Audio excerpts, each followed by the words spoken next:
Bismillahirrahmanirrahim. Assalamualaikum warahmatullahi wabarakatuh. Alhamdulillahi rabbil alamin. Wal aqibatu lil muttaqin wa la udwana illa 'alal zalimin. Wassalatu wassalamu ala asyrafil anbiya'i wal mursalin. Nabiyina Muhammadin وعلى آله وصحبه أجمعين يا أيها الذين آمنوا اتقوا الله حق تقاته ولا تموتن إلا وأنتم مسلمون سبحانك لا علم لنا إلا ما علمتنا إنك أنت العليم الحكيم اللهم لا سهل إلا ما جعلته سهلا وأنت تجعل الحزن إذا شئت سهلا أما بعد Ikhwani wa akhwati fiddin rahimani wa rahimakumullah. Kita semuanya sedang berjalan menuju Allah. Mau atau tidak mau. Inna ilaina iyabahum thumma inna alaina hisabahum. Kita semuanya akan kembali kepada Allah dan kita semuanya akan dihisab oleh Allah Subhanahu wa taala. Maka karena itu Allah ingatkan kepada kita fafirru ilallah. Berlarilah kamu menuju Allah. Bersegeralah kamu menuju ampunan Allah. Karena saudara sekalian yang membuat kekacauan dunia ini, yang bikin keributan di antara manusia adalah dosanya mereka sendiri.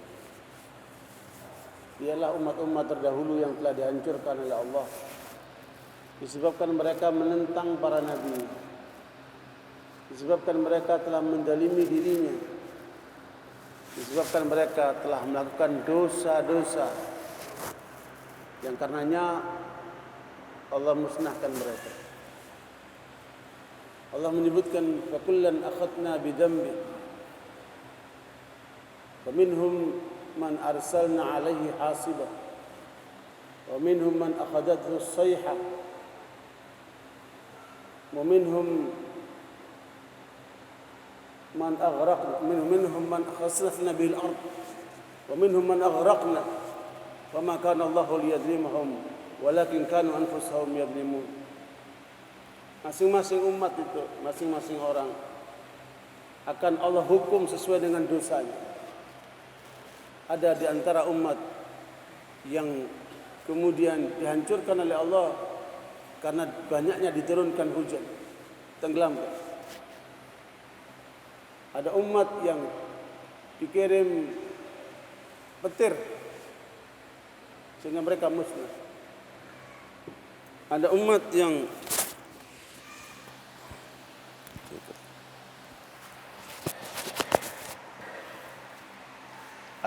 yang ditenggelamkan ke dalam bumi.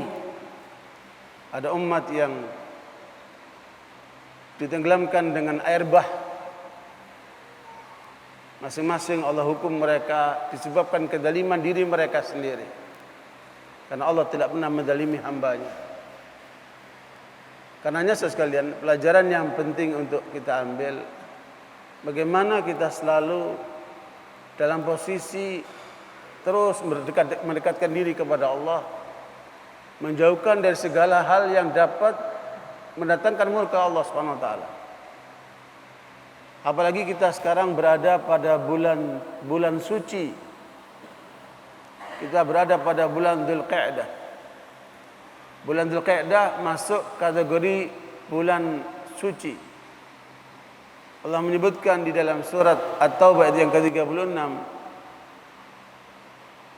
A'udzu billahi minasy syaithanir rajim. Inna 'iddatash syuhuri 'inda Allah 12 syahran fi kitabillah yauma khalaqas samawati wal ard minha arba'atun hurum. Dzalika ad-dinul qayyim. Fala tadlimu fihinna anfusakum. Wa qatilul musyrikina kaffatan kama yuqatilunakum kaffah wa'lamu annallaha ma'al muttaqin. Allah menyebutkan dalam ayat ini bahwa Sesungguhnya bilangan bulan di sisi Allah ada 12. Itulah yang tercatat di dalam Alkitab, di dalam Lauhul Mahfuz.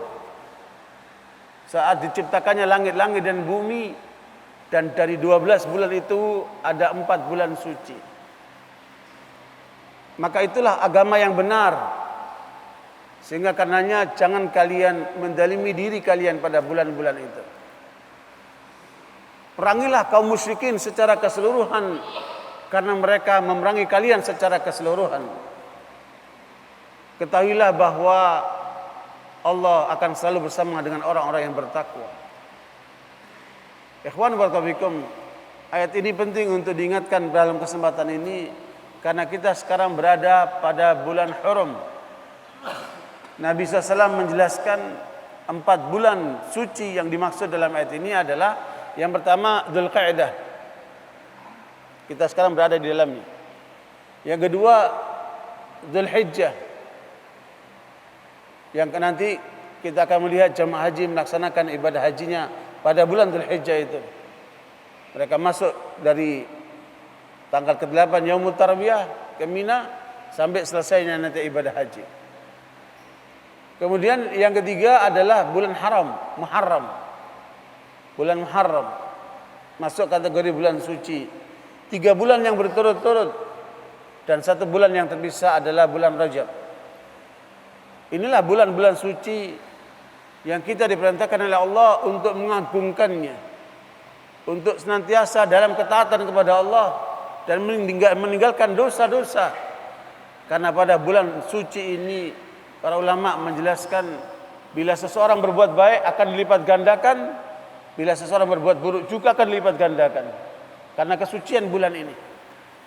Karena itu saudara sekalian, kita tentunya senantiasa untuk selalu waspada, karena kematian tidak tahu kapan akan datang. Pelajaran-pelajaran dari umat yang terdahulu, dari apa yang kita lihat dalam kehidupan manusia, akan senantiasa kita saksikan semua itu sebagai peringatan.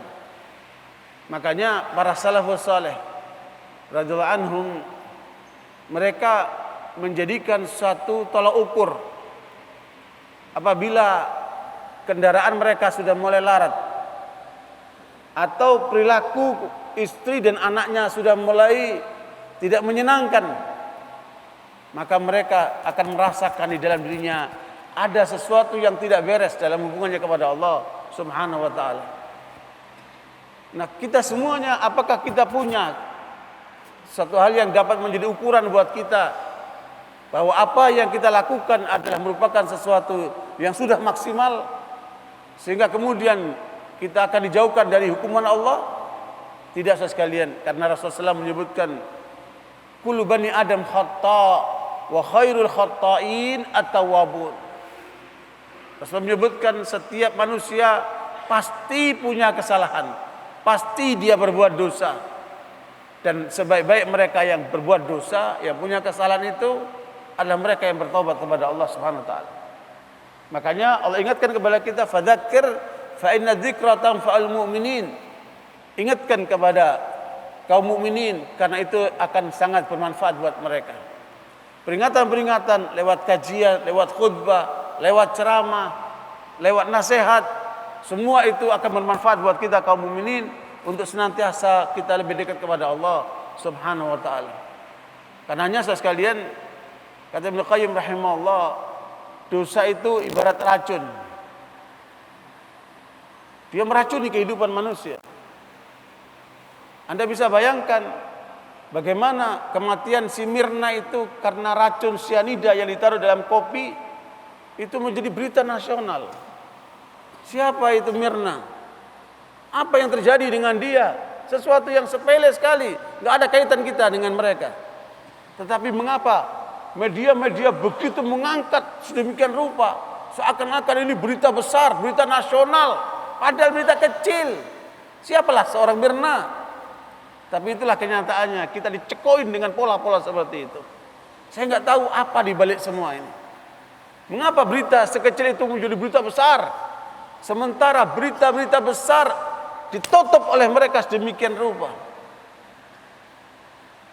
Ikhwan barakallahu fikum. Makanya kita harus pandai untuk membaca keadaan. Dan tentunya kita berusaha untuk bagaimana menjadi yang terbaik. Karena kata Rasulullah, di antara manusia itu ada yang kategori mafatih lil khair, maghaliq lisyarr. Dia membuka selalu pintu kebaikan, menutup pintu-pintu keburukan. Hendaknya kita menjadi manusia yang seperti ini. Bukalah selalu pintu-pintu kebaikan, tutuplah pintu-pintu keburukan. Apalagi pada bulan-bulan suci yang kita sekarang berada di dalamnya. Ikhwan barakallahu fikum, mengapa kemudian umat Islam dikirim pemimpin yang zalim? Kita berada sekarang di posisi dipimpin sama orang kafir di Jakarta ini. Mengapa semua itu terjadi? Mengapa kita terus ditimpakan dengan ujian-ujian, dengan bencana-bencana? Mengapa kemudian umat Islam kok merasa hina, merasa tertekan, padahal kita jumlahnya besar? Mengapa kita sekarang terpojok, padahal sekalian kita umat yang luar biasa jumlahnya? Pemurtadan terus berjalan, penyesatan aliran sesat tetap berjalan, kemungkaran luar biasa, narkoba mengkoyak-koyak umat Islam, belum lagi perilaku-perilaku free sex dan lain sebagainya. Kita dihadapkan dengan kenyataan yang pahit. Kalau kita tidak solid di antara umat Islam, kalau kita tidak menguatkan diri dalam mendekatkan diri kepada Allah, maka bisa jadi seperti kata Rasulullah SAW, la ta'muruna bil ma'ruf wa la tanhauna 'anil munkar aw la ya'umanallahu bi'adzabin min 'indih. Engkau harus melakukan amar ma'ruf dan nahi mungkar, suruh orang berbuat baik, cegah orang dari segala kemungkarannya, atau Allah turunkan adab kepada kalian semuanya. Kalau sudah adab turun, maka tidak lagi memisahkan mana orang soleh, mana yang tidak. Makanya dalam riwayat Muslim, Rasulullah SAW suatu kali beliau bangun dengan terkejut, kemudian beliau ditanya oleh istrinya Zainab, karena Rasul mengatakan wailul lil arabi min syarri qad iqtarab, celaka bangsa Arab ini karena ancaman besar akan menimpa mereka. Maka Zainab bertanya, anahliku wa fina salihun, apakah kita akan hancur atau dihancurkan oleh Allah sementara di tengah kita masih banyak orang saleh? Maka Nabi mengatakan, na'am idza kathral khabath, iya kalau keburukan sudah merajalela. Kita dikejutkan dengan pernyataan Freddy Budiman terhadap apa yang dialami sebelum dia meninggal, sebelum dia dieksekusi. Dan berita ini kemudian bergulir sedemikian rupa sampai menggoncang instansi TNI, instansi Polri, instansi BNN. Bagaimana terjadinya pengakuan si Freddy Budiman ini yang menyebabkan justru oknum-oknum mereka, aparat itu terlibat di dalam penyebaran narkoba. Adanya BNN bukan malah mengurangi narkoba, tetapi yang terjadi malah menyebarkan tersebarnya banyak narkoba, semakin berkembang, sehingga polisi merasa terpojok. Orang yang membuat pernyataan itu kemudian menjadi tertuduh dan seterusnya, dan itu menjadi pembicaraan nasional. Kalau memang betul itu, betapa rusaknya kita. Mudah-mudahan itu tidak betul. Tetapi yang korbannya siapa? Mayoritas umat Islam. Ikhwan barakallahu fikum, laporan BNN menyebutkan bahwa jumlah anak muda yang terkena narkoba itu mencapai 5 juta. Tidak sedikit itu. Dan orang yang terkena narkoba, atau sekali dia menenggak narkoba, maka pengaruh narkoba tidak akan lepas dari darahnya. Dia akan ketagihan terus. Saya pernah berkunjung ke tempat rehabilitasi anak-anak muslim yang terkena narkoba di wilayah Sukabumi sana.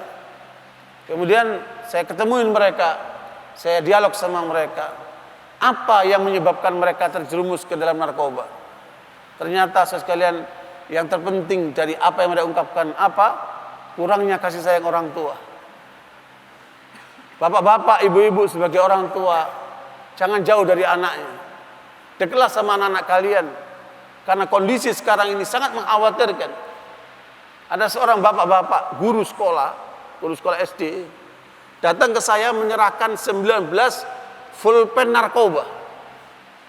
Apa ceritanya kok sampai ada pulpen narkoba seperti ini?